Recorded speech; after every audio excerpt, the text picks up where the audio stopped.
دنیا که شما زندگی میکنید به قدر است. والله که به قدر است. رسول الله در بازار رفته ایستاده بودند.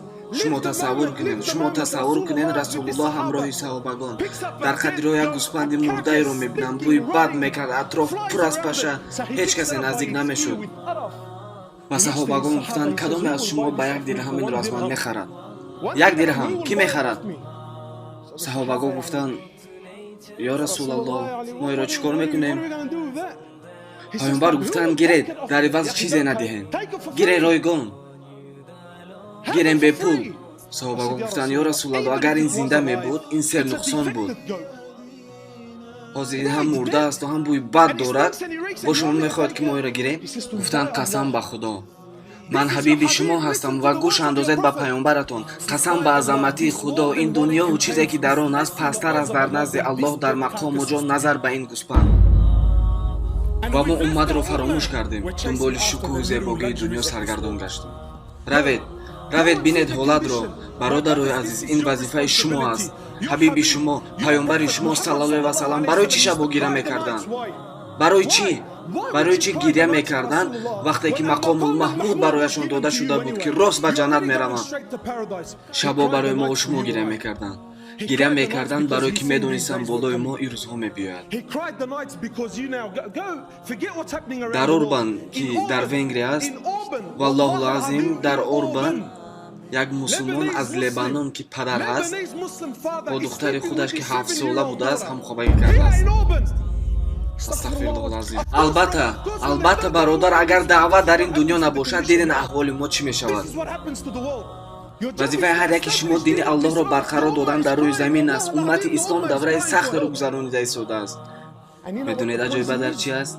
ما میگوییم این وظیفه مولا است، وظیفه داملا باید دیره کند.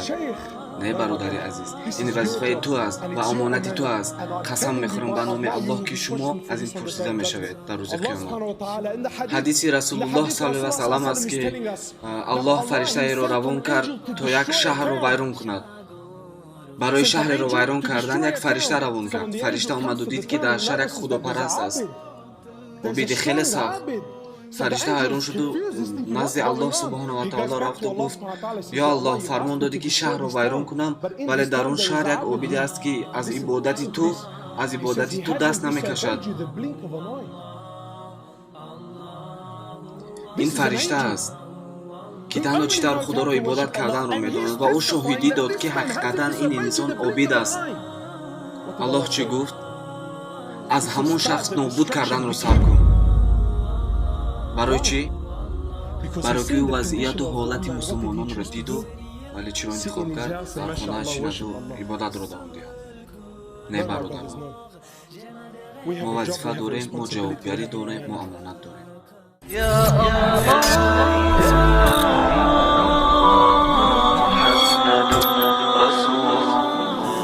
یا رسول الله یا حبیب الله يا رسول الله يا حبيب الله يا نبي الله محمد يا رسول الله محمد يا حبيب الله محمد يا رسول الله يا حبيب الله يا نبي الله محمد يا سيدي واللي عجز معك معذور لا صار